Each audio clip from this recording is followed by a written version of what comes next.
कक्षा 7 की जो आपकी प्रश्नावली है 5.2 उसका आपका जो 4th क्वेश्चन है बच्चों, उसमें कहा गया है कि यदि लाइन एल और एम, देखो ये वाला जो आपका चित्र है बच्चों, इसमें ये जो आपकी लाइन जा रही है एल और ये जो लाइन जा रही है एम, ये दोनों लाइनें आपस में पैरेलल यानी समांतर है। ठीक, निम्नलिखित आकृतियों में ये जो दोनों आकृतियाँ आपको दी हैं, देखो यहाँ पर भी लाइन एल है और यहाँ पर भी लाइन आपकी एम है, ये दोनों भी यहाँ पर भी आपके समांतर हैं,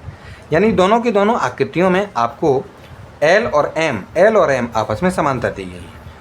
उसके बाद उन्होंने कहा है कि आपको इसमें x की जो वैल्यू है, x का जो मान है वो आपको बच्चों इसमें प्राप्त करना है। ठीक है, तो इस x की वैल्यू यानी x के मान को हम कैसे प्राप्त करेंगे बच्चों, तो देखो हम आपको इसमें समझाते हैं। देखो क्या करना है,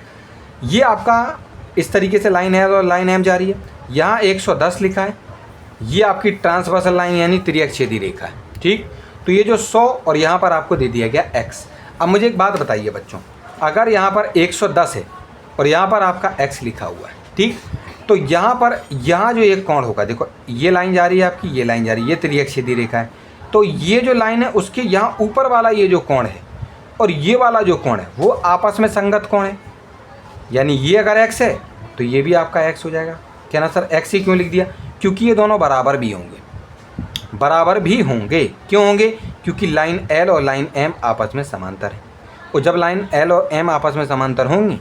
तो उसके जो संगत कोण है वो भी आपस में बराबर होंगे। क्या ना सर, इससे करने से क्या होगा ये बच्चों, क्योंकि ये सीधी लाइन है हमारी और इधर बनने वाला जो कोण है वो पूरा का पूरा 180 होगा, तो इधर वाला 110 और इधर वाला x, इन दोनों को जोड़ने पर 180 आएगा। ठीक, देखो लाइन L और M आपस में समांतर थी, सो इस वजह से 110 और x, क्योंकि ये हमारा x हो गया था ना, क्योंकि ये जितना होगा उतना ही ये होगा, तो हमारा ये 110 और x दोनों आपस में जोड़ने पर बच्चों कितने हो जाएंगे, 180 हो जाएंगे। कारण भी लिखना पड़ता है कि ये लीनियर पेयर यानी रेखीय युग्म बना रहे हैं। क्या ना सर, ठीक है। उसके बाद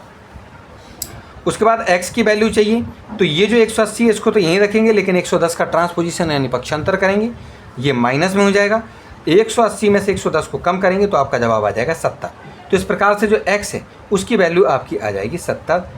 डिग्री, यानी पहले वाली जो आकृति है उसमें आ गई आपकी 70 डिग्री x की वैल्यू, इस वाले x की।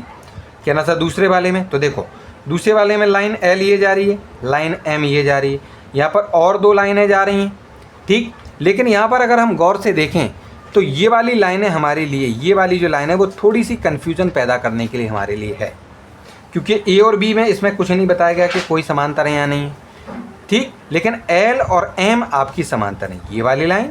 और ये वाली लाइन समांतर है। अब हम केवल देखेंगे इसको बच्चों, देखो ये वाली जो लाइन आपकी A जा रही है, ये वाली लाइन हमारी क्या हो जाएगी, त्रिअक्षेदी रेखा हो जाएगी बच्चों। और जब ये त्रिअक्षेदी रेखा हो जाएगी बच्चों, तो त्रिअक्षेदी रेखा होने की वजह से ये जो 100 है और ये जो x है, ये दोनों आपस में क्या है, ये ऊपर है, ये भी ऊपर है।